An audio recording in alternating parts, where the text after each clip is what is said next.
going to get this thing over with quickly using the simple process of cut it off and kill it, and then we're going to get home as fast as we can. Thank you very much. That was General Colin Powell, the warrior, concise, calm, lethal clarity. If you're going to go into a conflict, overwhelm them, send in as many people as you possibly can. That was his doctrine. And if that was all he was, Colin Powell lived a remarkable life. But he was more, and America was better for it. Colin Powell made history in so many ways. He was the first black chairman of the Joint Chiefs of Staff. He was the first black national security advisor, and he was the first black Secretary of State. Getting to those positions was harder because he was a black man, and I think everyone should appreciate that. Tonight, leaders from around the world and here at home remembering Powell, who died due to complications from COVID-19 despite being fully vaccinated. Colin Powell dedicated his extraordinary life to public service because he never stopped believing in America. He was the epitome of what it means to be strong, but at the same time, so modest in terms of everything that he did and said, in a way that it was never about him, it was about the country. He's not only a dear friend and a patriot, one of our great military leaders and a man of overwhelming decency. Spokesperson revealing Powell had been battling a rare blood cancer called multiple myeloma, as well as Parkinson's disease. Doctors say the blood cancer can weaken the immune system, making him more vulnerable. He had been scheduled for the booster shot right when he came down with COVID. Colin Luther Powell was born in 1937. His parents, Jamaican immigrants, the Bronx, New York, his home. Modest means nor the despair of discrimination would stop them. Instead, they fueled him. Powell's passion for the military started at City College, where he was a member of the ROTC. After graduating, he would serve 2 combat tours in Vietnam. I think the Army really, truly did shape Colin Powell. He liked being in uniform. He liked the way he looked. He liked the power and the authority that it gave him. He learned leadership there. He learned teamwork there. He learned so much there that got him through the rest of his life in the way that he got through it. Powell would soon break through barriers, becoming a 4-star general, serving under 4 presidents, Republican and Democrat. In 1991, overseeing the successful First Gulf War, when the U.S. ousted Iraqi President Saddam Hussein from Kuwait. His most controversial moment coming more than 10 years later, in 2003, as Secretary of State, during a speech to the UN, Powell made the case for war, telling the world of Iraq's weapons of mass destruction. Gravity of this moment is matched by the gravity of the threat that Iraq's weapons of mass destruction pose to the world. Those weapons did not exist. The intelligence was flawed. Powell was delivering the message of the Bush administration, but he would take responsibility as the messenger. Telling ABC News' Barbara Walters he felt terrible about the claims made in that speech. Do you think this blot on your record will stay with you for the rest of your life? Well, it's of course it will. It's a blot. I'm the one who presented it on behalf of the United Nations, United States, to the world, and it will always be part of my record. How painful is that? It was painful. It's painful now. He was also respected on both sides of the aisle. Man, you know, we lost a great American in Colin Powell, and just an amazing tributes we've seen all day yesterday. I know most of you, grew up, same age as I am, and he was one of those power, and when you saw him standing up there next to the president, he represented power. For me, he's also a man of quotes. We had the Pottery Barn rule that he brought up, and that was, you break it, you own it, referring to war and bringing in the Pottery Barn. He had some great quotes too for leadership and producer. If you can show some of these, they really do. They kind of hit home to what what we see as ourselves as leaders. If the soldiers quit coming to you, for example, it's going in here and it says. Let me see if we can show it real fast. All right, we don't have it on the video, but one of these references is if the soldiers quit coming to you, it's either they've lost faith in what you can do or they don't trust you. Either way, it's a failure on leadership. And I find a lot in that in what we're up against every day. We have the driver managers that watch this show across the country that you have that opportunity to lead your troops, right? To be those leaders. And when they quit coming to you, when they're not asking you or coming to you for problems anymore, have they lost the faith in you? Have they lost the faith in your company?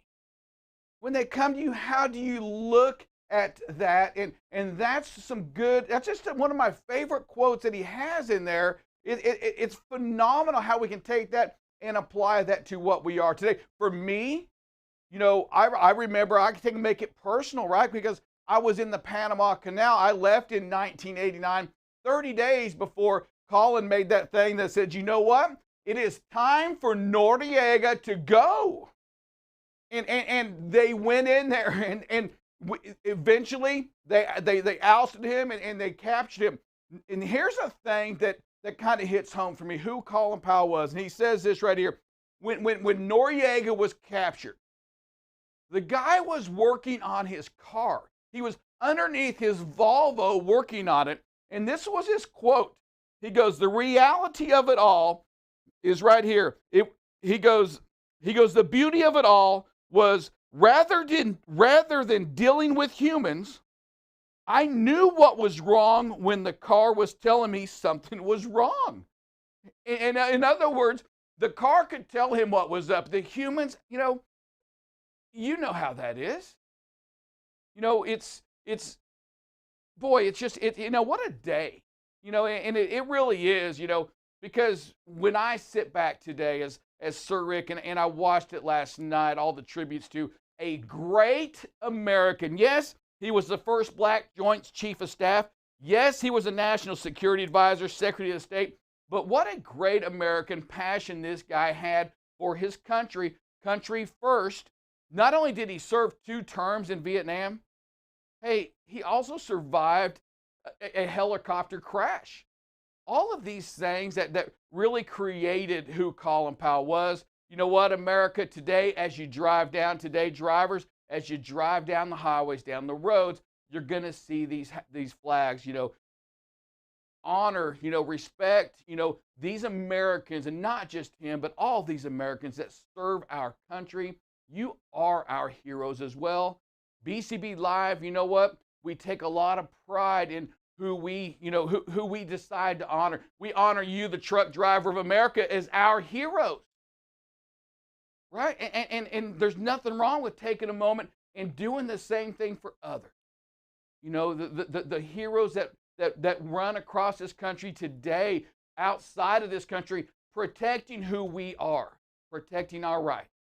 Hey, listen, we're going to be back in about 60 seconds on BCB Live, the safest station in the nation. We have A-Tree coming on today. We're going to talk a little bit about fuel taxes and how that really does apply to you, our industry, and this country in general. We'll see you in 60 seconds.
Welcome back to BCB Live. Yes, indeed, we are that safest station in the nation. We have a lot to talk about today.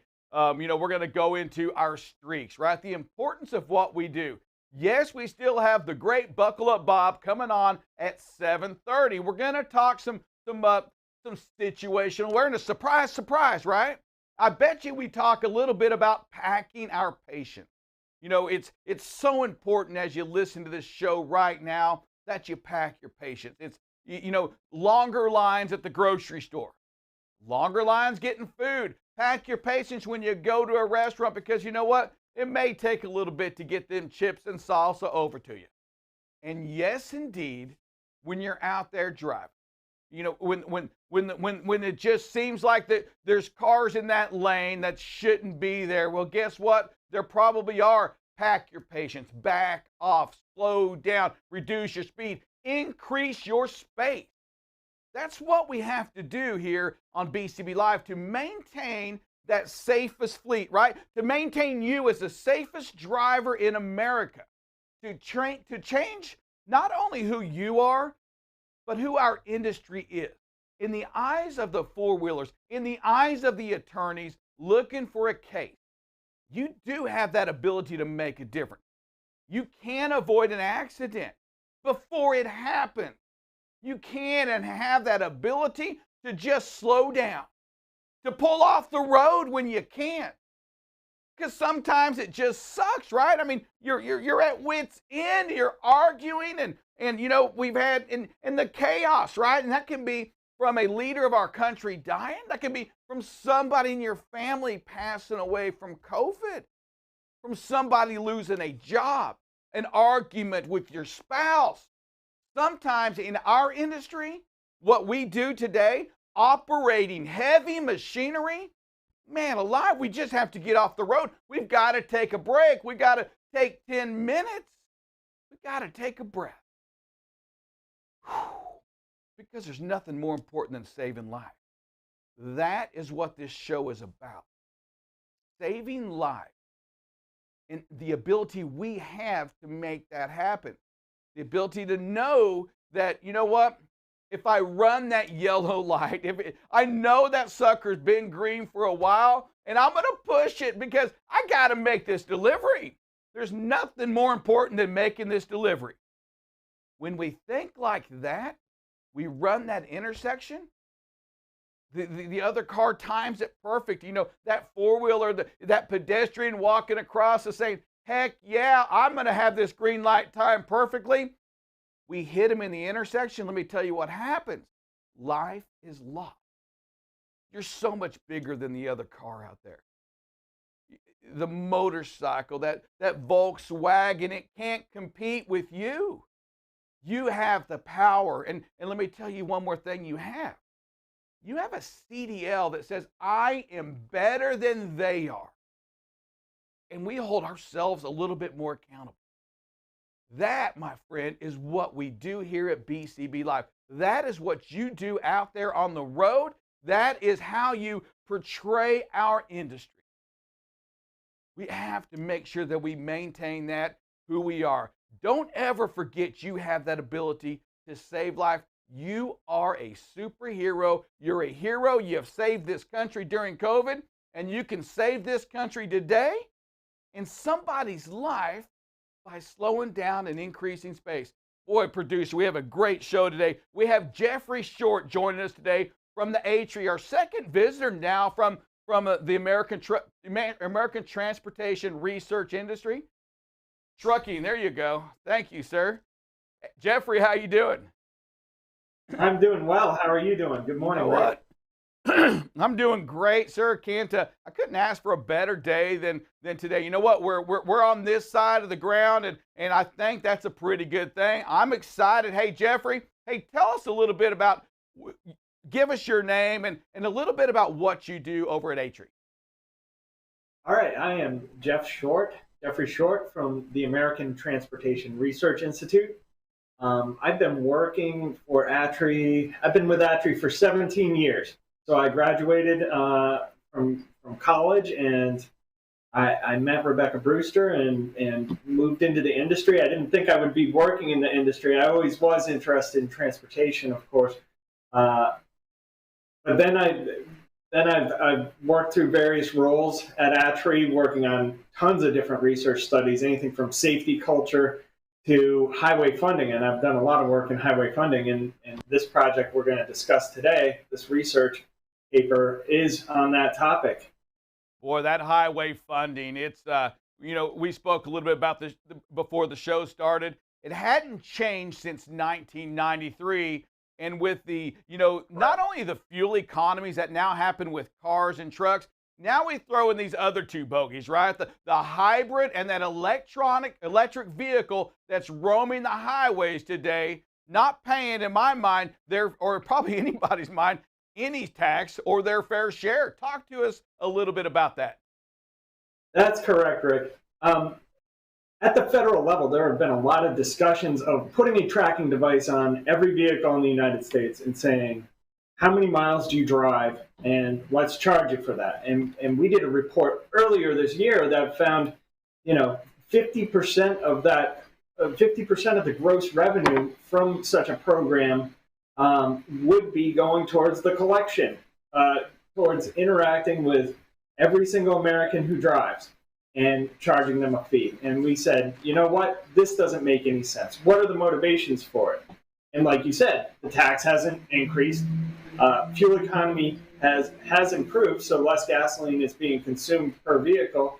And then you throw in this rapid increase in electric vehicles. So that's what we focused on. That third piece is electric vehicles, in particular, a battery electric vehicle, the kind of vehicle that consumes zero gasoline. It has no internal combustion engine. They pay zero taxes into the Highway Trust Fund from fuel taxes because they don't use any fuel. Yeah. So when we so for those of you who are watching us right now, we think about the federal level, right, on the gasoline for the Highway Trust Fund, 18.4 cents a gallon for gasoline. On that diesel, 24.4 cents. And we're not talking the local, the state, some of the state tax and like that. But on the federal, 24.4 cents on the diesel. And these electric vehicles, to your point, I mean, zero. Right? I mean, they're not consuming any. I mean, zero because they're running the batteries and as opposed to the gasoline. Yep. And I thought the good news. Go on. No, you're good. You're probably going to talk about the same thing. I thought it was interesting when we go to the that hybrid vehicle when we talk about the Prius, right? In the study, you talked specifically about the Prius, about how they have, although it's not 100% electric, because of how they run that hybrid vehicle, it had a 52 miles per gallon rating, nearly half as much fuel as a normal, a standard vehicle runs today. Runs the same miles, just not paying any tax towards our highway fund.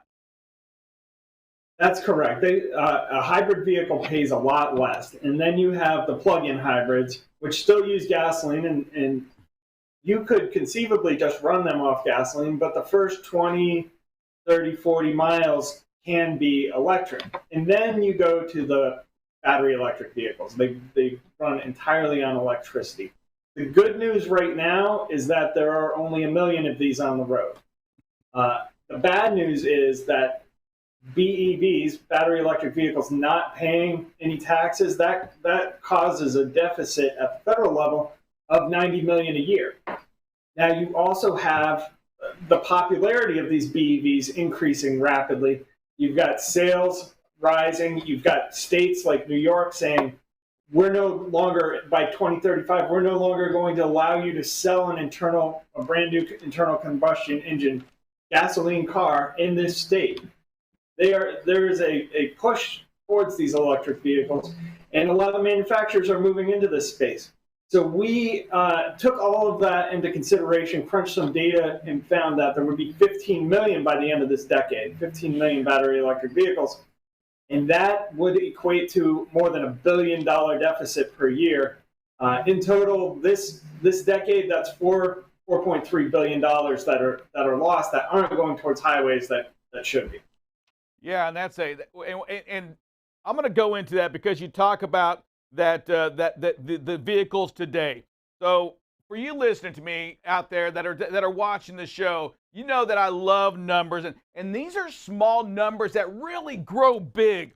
We have 11,599 miles that a vehicle normally travels, using about 464 gallons.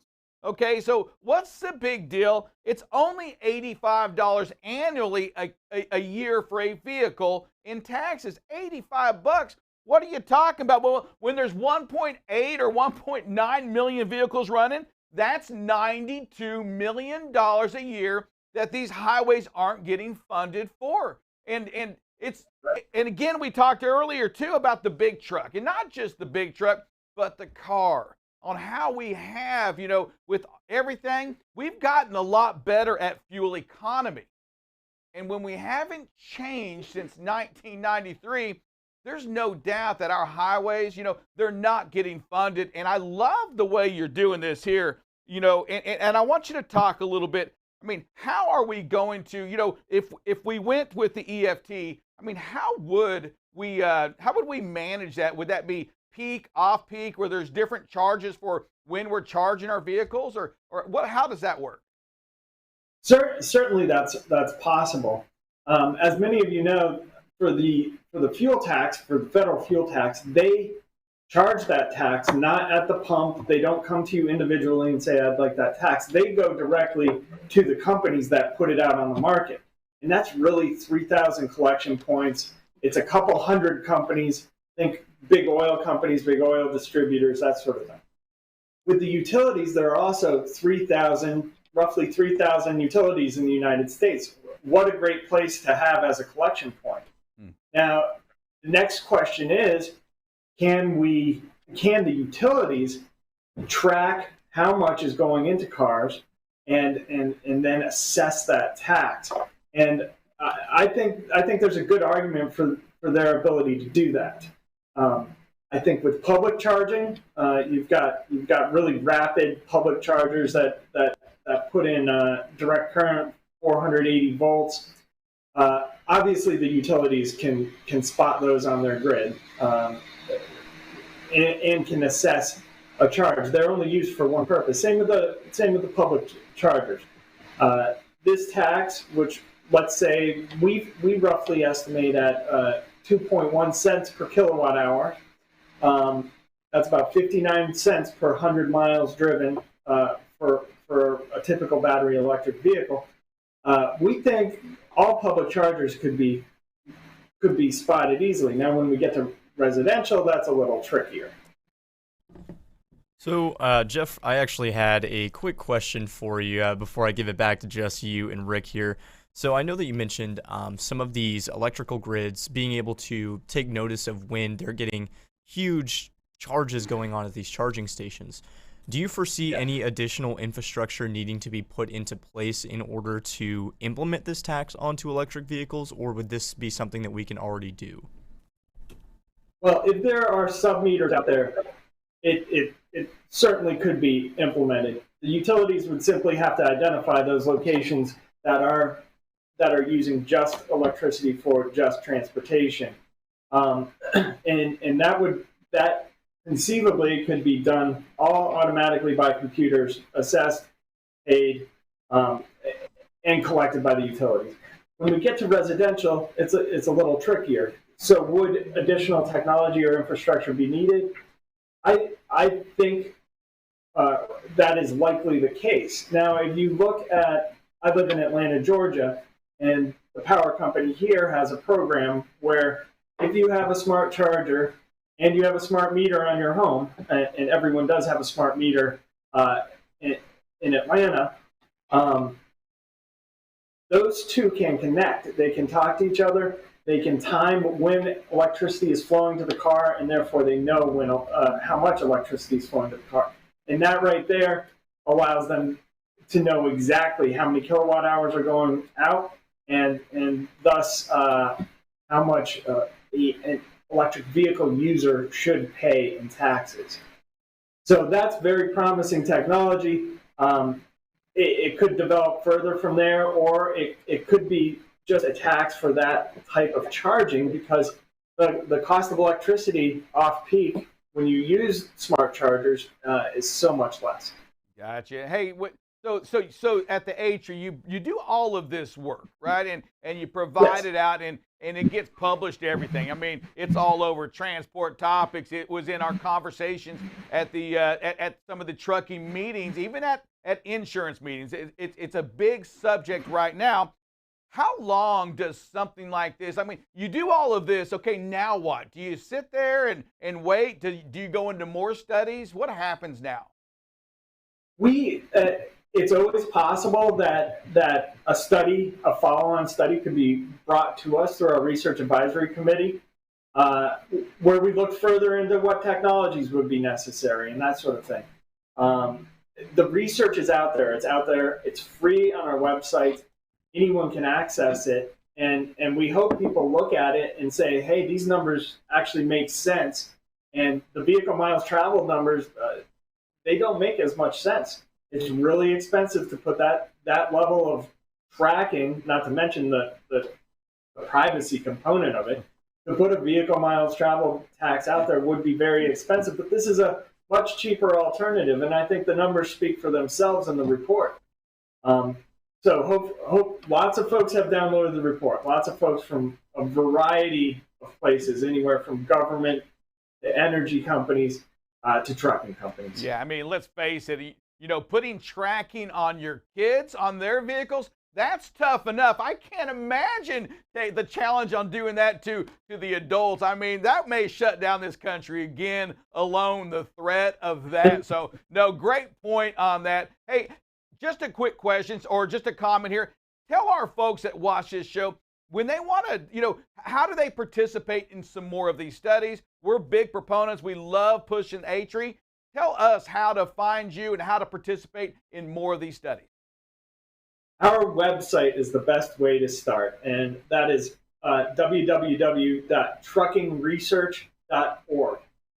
And there you will find our latest reports. You will find opportunities to voice your opinion in surveys that we have. We just closed our top industry issues survey, but that comes out every year. That's the type of thing that anyone who is part of the trucking industry can take that and say, these are my top issues. This is what I am most concerned about. And we rank that, and at the end of this month, actually, we're going to be putting out that top industry issues report. So again, the best way is to start at our website, truckingresearch.org. Hey, Jeffrey, I want to thank you for joining BCB Live. I love what you do over there. I love ATRI. I love all that you stand for. It's great information. It's research, and you know what? It does require participation from you out there driving. So many of these of the research involves what you're doing. Get involved in your industry. Get involved with ATRI. Participate for the first time or continue to participate. Hey, Jeffrey, thanks a lot for joining us on BCB Live, the safest station in the nation. Thanks a lot, Rick. I appreciate it. No, I appreciate it. Thank you, buddy. Man alive, and producer, I'll just say here, electronic vehicle owners, BEVs, you with the big trucks that have the batteries, we're coming after you, baby. We're coming after you. Hey, and this is scaring me. I just put in an order for a hybrid. I'm like, oh, man, so much for saving that money at the pump, right? You know what? That's a big sale, though, when you're buying these hybrid vehicles. And today, I get it, right? But when you think about our highway system, you think about the infrastructure, you think about the monies that go into it, you're not paying your share. It's not right. It's coming back to the big trucks. It's coming back to those folks that are putting in gasoline. We get the savings, but I can tell you this, producer, I bet you they didn't bring up this study to you once, right?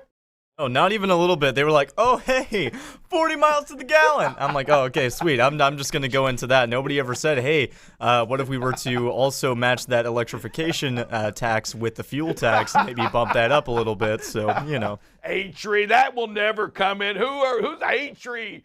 They're not selling that at the car dealership. Hey, but listen, great information. We do love the participation. Hey, great.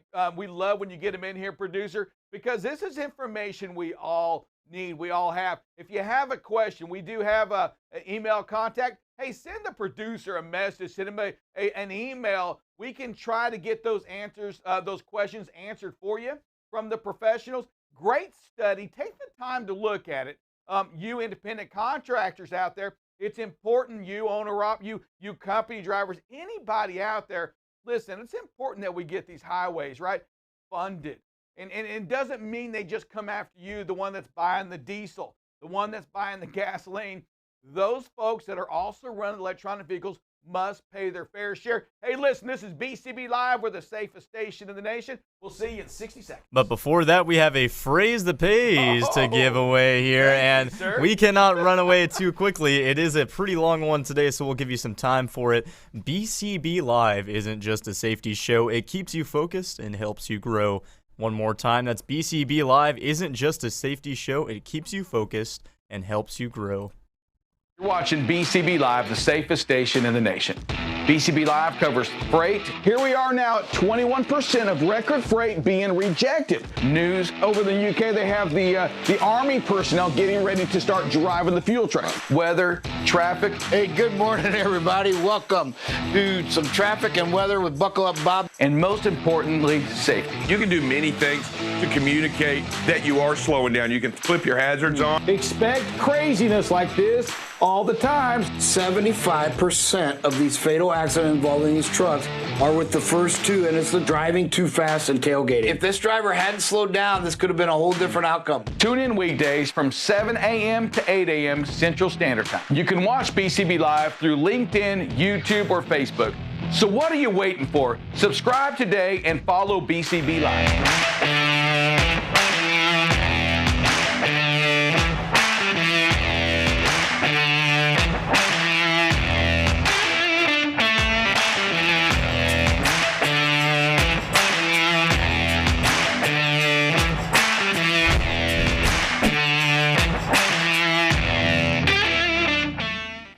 Hey, good morning, everybody. Welcome back.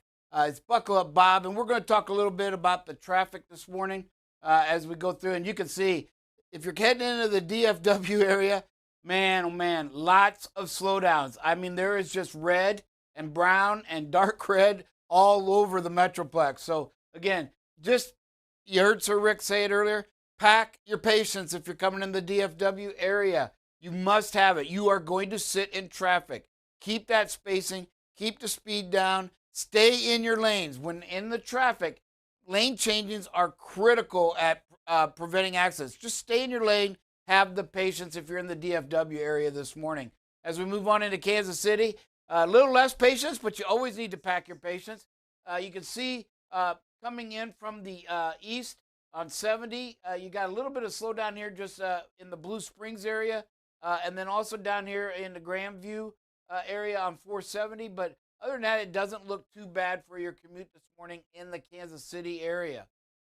As we move to Chicago, the typical slowdowns, Bolingbrook, right, coming in to the city from Bolingbrook into the loop, and also coming in up here in Elgin and Schaumburg. But you can see, coming from the Indiana side, looks really good, and the loop doesn't look too bad, just some minor slowdowns, if you will. We also have some coming up here on 80 in Manuka. You can see a little bit of a stretch of a slowdown there. So expect a 10 to 15 minute delay in that area as well.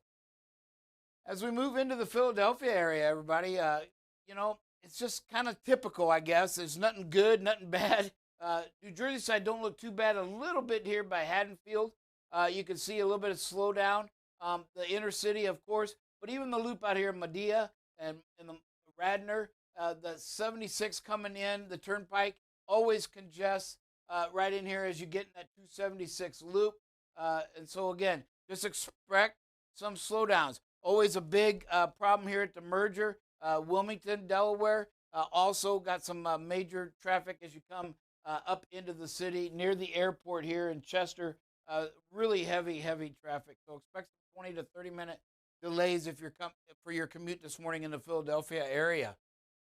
Atlanta, wow. Atlanta really looks bad this morning, folks. So again, pack your patience. Even the Southern Loop, which is usually always clear, has some red slowdowns this morning. So again, you can see down here by the 285 down here by the airport, the eastern, western, northern, everything coming into the loop. In the loop, you can see congestion. So pack your patience. You are going to have some 40-minute delays at least in the Atlanta area, if not more than that. As we go to Nashville, wow, Nashville's also got a lot of traffic this morning. The 24 coming up from the southeast also is usually some traffic. You've got that again. You've also got some traffic coming in on 40 from the east, all the way back out here by Monticello. coming into the downtown area and the loops. The loops do look pretty clear. Make sure you get on the loops. Just some little stop and go traffic in the Nashville area. But boy, got a lot of traffic in Nashville this morning as you approach that. Our DC and Baltimore area. Baltimore, the northern loop, as usual, got a lot of traffic, so expect some 40 to 45-minute delays there. The southern part, 695, got a little congestion here at the merge, down here by Linthicum, right just north of the airport, and then also coming down to 50. Landover looks pretty congested. The northern loop here on 95 looks also congested, and coming in from 270, coming in from the northwest, you are going to see some major delays as well. So again, pack your patience this morning, everybody, as you go through this traffic. Hey, we're going to go to a little bit of weather. The weather's cooperating. You see just a few showers out here in the Utah and Wyoming areas. And we'll go on in to see what we got as far as the forecast for that rain. You can see a little bit of snow in the upper elevations. Again, temperature is supposed to be warm enough where it's not going to stick. 3 o'clock this afternoon, Wyoming. Denver, you can see this front starting to push into the California area. And there you can see a little bit of snowflakes up here in Northern California, Oregon. So as you get in them upper elevations in California, you can see some snow. Again, Wyoming, even at 12 a.m., some more snow in the upper elevations as well. And then some thunderstorms for Nebraska and right on that Kansas-Nebraska border. Tomorrow morning when we wake up, again, that rain and snow pushes into the Oregon, the northwest. You can see a little bit of rain-snow mix in South Dakota and the Wyoming part, but the rest of the country looks pretty good. A little rain down here in New Orleans for tomorrow. And then tomorrow afternoon, you've got St. Paul, some thunderstorms up here, Iowa City, northwest, and then again down here at New Orleans as well. So just to show you some of the temperatures, so you can not worry too much about the snow, because as the snow moves in, you can see in the 40s, 50s in Denver on the lower elevations. And so as it cools down, you can see 30s right above freezing still, except for Alamosa there. So again, not seeing any snow there. And then tomorrow morning as you wake up, you can see at 1 o'clock, it gets up in the 50s. So again, the snow is not expected to do anything as we go through.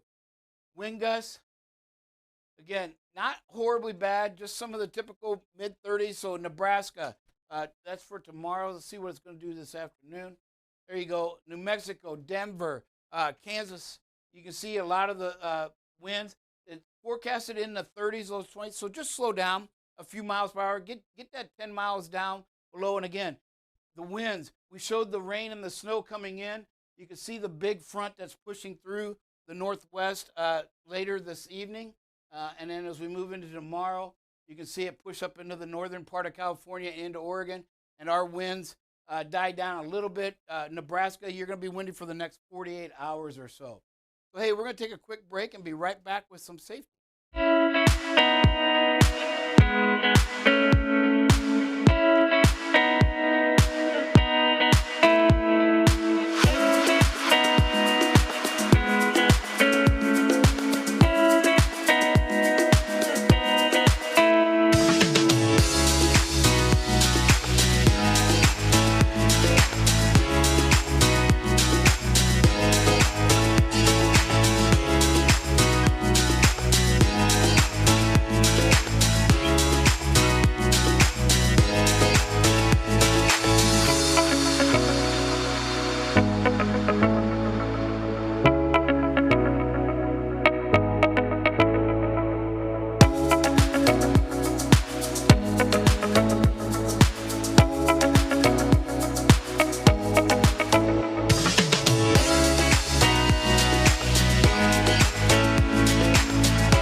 This is David Dover, also known as Drive Safe Dave. You are watching BCB Live, the safest station in the nation. Safety is what you want to talk about, and safety is what you want to be every single day. That's what we're here for. We're here to make it better. The industry needs BCB Live so that it can find new and inventive ways to bring safety to the forefront for every single person out there on the road. While you're on duty driving, you have to stay focused in that moment, in that time. If you need a time, if you need a second, or if you need a break, pull over. Jump out, get that Pepsi, that hot dog.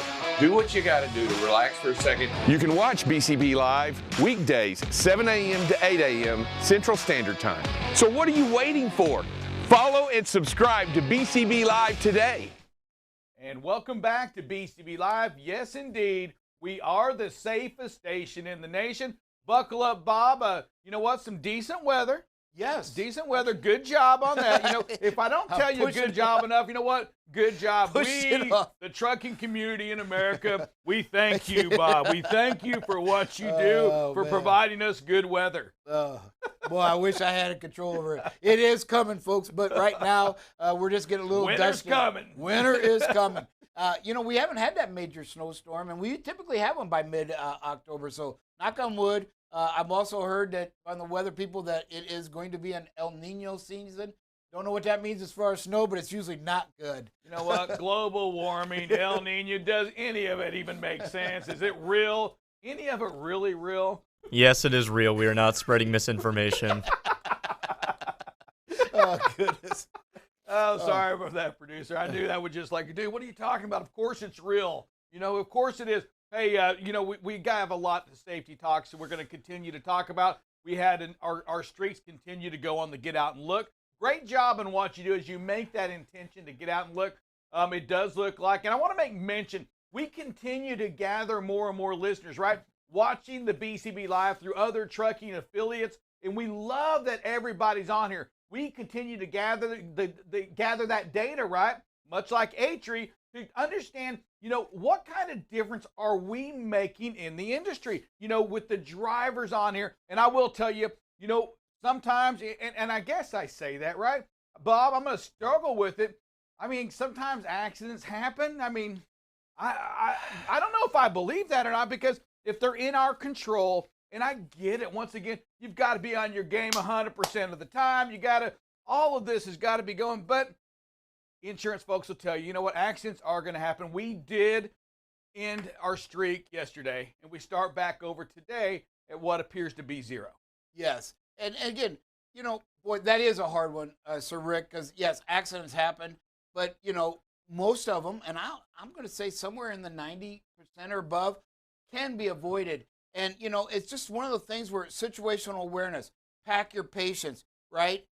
You know, watch your mirrors. We started off yesterday with the driving, and it was know everything that's going on around you. And one of the ways you can do that is focus on those mirrors. Remember, I want to just kind of share with everybody, there is one true blind spot, right? And it is on the passenger side, front right corner, right? So the only way you know, if you're not looking at your mirrors, and even if you are, you have to raise up a little bit or adjust your speed to remove that blind spot. The left side's good. So one of the things, you know, we talk all that, stay out of the left lane, right? Be in the right lane, then you don't have to worry so much about the blind spot, although we've seen videos where people pass on the shoulder. So you still have to be mindful of it, but there's less pressure on you because you don't have the blind spot. Nobody should be out there on that when you're in the right lane. So you just got to keep your head on a swivel. Always know everything around you. These are points from the drivers themselves. This is a collection I found on a site that just gave, these are what drivers, you, the professionals, are telling us that the keys to being, avoiding accidents and protecting life is to be alert, know everything that's going around you. Yeah, and also as a driver out there, as a trucking company, as an industry expert, you also need to start embracing technology. And the technology I speak about, buckle up, Bob, is what's coming out in first quarter in many trucks of next year, you know, assuming that chips aren't an issue, is the mirrorless truck. And you know, again, we'll hear I'm not driving that truck. The mirrorless truck is designed, and while it still has the backup up there if you need it, the mirrorless truck is designed to take away the blind spots. It's designed to take away that one very act that you talk about is to make it go away. Technology is scary, right? I mean, boy, it's different. And I don't like different. I want the same thing. I want to come home and I want my dinner served at my table. Miss Kendra, I need you there in your apron cooking fresh baked bread. Technology, embrace the change. The technology, Buckle Up Bob, that I speak about, those mirrors is designed to make us safer, to make our industry safe. And Buckle Up Bob, I'll go in to say this. There's a good chance that if that technology was out today, that the accident we speak of, it's not there. And isn't that alone worth it? Yes, great points, you know, and when you can be honest with yourself, we've asked the drivers out there to always be honest and always think, well, why? Ask yourself that, because you'll never come up with a good, safe reason to do some of the things that you do. And I know from what you say is technology. Many of us, myself included, when we get afraid of technology, it's because it's going to hold us accountable. And we don't want that in a lot of cases. But as I've driven with my wife and struggled with trying to convert her to be safer out there, the mirrors are never set right. So I love the fact that we've got that alert system on our cars that tells us somebody's out there, right? So now I feel a little safer with her because I know her mirrors are on the rear of the car, which doesn't help when you're in 2 or 3 lanes of traffic. So I do love the technology, especially on vehicles. It is. And as we age, let's just face our faculties slow down and we're not as sharp and as alert as we usually are. So I embrace some of this technology. I think about faculty is not the same. I think about that means we're, are we sitting here on some pads right now to make sure that our diapers are working, that we don't have to get up and take a break. Buckle up, Bob. Let's go to some great videos on that note. And we've got some good ones here. Perfect space. Look at it. Get over early, letting them merge in. There's nothing out there.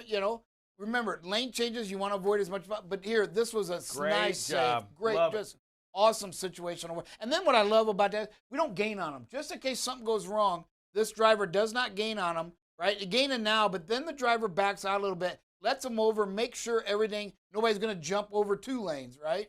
Kind of slows down right there, pauses. Love that. Hey, let's just see what's going to happen here. Just perfect. Another good one, man, look at all the tailgating going on up there. Nowhere to go. That is a 4 or 5 car pileup waiting to happen. This driver is well back, able to go out. And right here, we lose. There is no escape route right there as you see the guardrail. And then you become another escape route as well. Yeah, before you go out there and you try to platoon, understand that technology comes into place on platooning. It's allowing the vehicles to get close by. It knows what the vehicle in front of it's doing. This isn't platooning. This is tailgating. Yes, right. Get off the tail. Yes. Hey, and this next one, man, we know that ambulances aren't even secured, so why would you follow so close? Because as this driver passes, you're going to see that car is hauling a couple mattresses, and odds are they're not secured. That load is not secured, and that mattress is got a real chance of flying right into your windshield here, folks. So make sure that you back off. Just pack that patient. There's plenty of room here. Just back it off and then make the nice, steady lane change. Another good job. 5 miles under the posted limit in the right lane, right? Traffic's coming over. There's just not much that can happen here. These are one of those that if somehow there's an accident here, it's one of those that in that 5% that says, accidents just happened. But this driver is doing a phenomenal job. Except for that Michigan hat. Except for the Michigan hat. I've talked to that driver about that Michigan hat. That hat has got to go. Roll Tide, baby. Hey, great videos on that. And I do think, when we talk about packing the patients, and I love, I love that phrase. And I already told Kristen, we're going to steal it. And we've already stolen that phrase, right? Pack your patients. It's something that must be done when you're out there on the road. It's something you have to do in the morning when you're doing your pre-trip. It doesn't just happen. You've got to mentally prepare yourself to be patient as well. Yes, you do. I mean, when I was growing up, it was always, Grandma, patience is a virtue, right? Well, patience saves lives in this industry. So grandma knew what she was talking about. Folks, you just have to pack it. You know, you have to have that patience. If you don't have patience and you're one of those short patience person, you're in the wrong profession because, man, we see it. You have to have it. Yeah, and know your kryptonite, right? Know what makes you weak. And for me, you know, Sir Rick, you all know my my kryptonite's off today. It's drive safe Dave. He walks in, Buckwell, and I'm just telling you, I start the day off, and I actually say, I need you in here at 6:30 in the conference room so we can start prepping for the show. Mentally, I'm saying that. He walks in, it's done, it's gone, it's over. He is my kryptonite.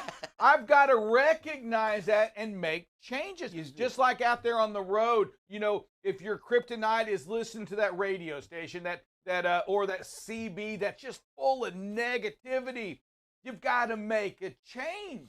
You got to make a change to get your mind right, because if kryptonite's involved, you can't be patient. Buckle up, Bob. I want you to talk a little bit about patience. And, you know, we go back, say a couple years ago, the difference in your approach now as a safety expert to where it is today when you're talking to, say, a driver, anybody that's had an incident, an accident, or needs to be counseling. Talk to us about that. Yeah, that is that's another skill just like patience that you have to acquire. And, you know, safety a lot of times is just really black and white. There's not a lot of gray area. It is what it is. And that was the approach I took. And what you got to realize is one of the things we did was a campaign is to get to know that story. Listen to that driver, right? Listen to what they're telling you, because most drivers they already know what they did was wrong. They don't want you telling them that. They just want to talk about it, and you can still do it and get your point across. And one of the greatest things that I've been able to do with the drivers and I've learned from them is, you know, they'll all mention at some point discussing accidents or the issue that we're talking about, and they'll talk about, look, I'm out here trying to be the safest driver. And then that gives the great opening to say, well, then what you did, was that the safest option? And most of them, the light bulb comes on and says, no. You know what? And now they're thinking about it. And so it's just that approach to talk to them and make them realize, hey, I'm not looking to get rid of you. I need you to buy into this, drink the Kool-Aid, if you will, and understand where we're coming from. This is about protecting you first. And then when we protect you, we protect the other lives and we protect the company. It all starts with the driver. Just like we say, hey, you're the captains of your ship. One of the things is it starts with you, and we need every carrier will agree, the better you can retain drivers and not get rid of them, the better your safety numbers are. And so unless it's just a driver that says, you know what, I'm going to drive the way I want, you know, then we don't have any tolerance for that. But if most drivers just are really accountable, and we see it on the show where they'll say, that was my video and this is what I've learned, that's what we're looking for, is that education and that growing process. Yeah, you talk about this, and there's a lot of great points you made in there. I do want to hit on this one thing. You know, every driver has a story, right? Every driver has a story, and what's hard about it is sitting back in that dispatch office. What's hard about that when you're sitting in that truck stop at the diner and somebody walks in and you don't want to hear it. Every driver has a story. Get to know what that story is. Tomorrow, as a matter of fact, I just thought about this. There's a great video. A video that we have taken out and done shows with at schools. It's Every Driver Has a Story. It's a video put out by J.B. Hunt, I want to say about 6 or 7 years ago. We're going to start the show with that around that 7:05, 7:08 mark. And we're going to talk about that after you watch it. Okay, and it's a video that may bring you to tears. It's a video that you're going to relate to unlike you ever have before. If you've never watched this video before, watch it tomorrow. Watch it today. It's a J.B. Hunt video. Again, I'm going to tell you that great video talking about the driver shortage, talking about what you go through pulling up to a shipper, a receiver, and there's no bathroom. And you remember that from COVID, right? Employees only. We didn't know how to act. And here we are with our heroes out on the road, and they can't use the restroom. And here we are, you know, on this side of COVID, right? We've learned a lot, but the struggle for you to find parking, It's the same thing. Every driver has a story. What is your story? I want to know your story tomorrow during that show. I want to hear from you after we watch this video about your story because it's important and I want to talk about it. I want to know what you think today, going on this side of COVID. What has changed? Do you still feel like a hero? Or do you feel just like another obstacle out there on the highway? Are you getting treated better by the shippers, by receivers? Are people waving at you? Are they nicer to you? Are they buying you lunch, buying you dinner, saying thank you for what you do? Are they working with you? I'll bet not.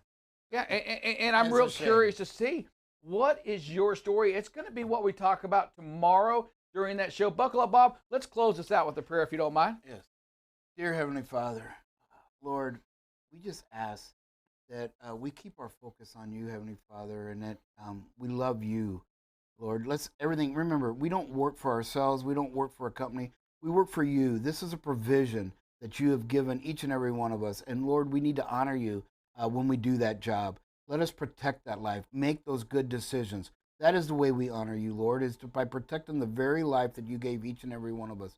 Lord, keep our brother Larry Graham in your prayers and in your loving arms, Lord, as he battles this horrible illness. Lord, protect all those who need you. Reach out to them. Give them some sign and some sense of warmth and protection that only you can provide.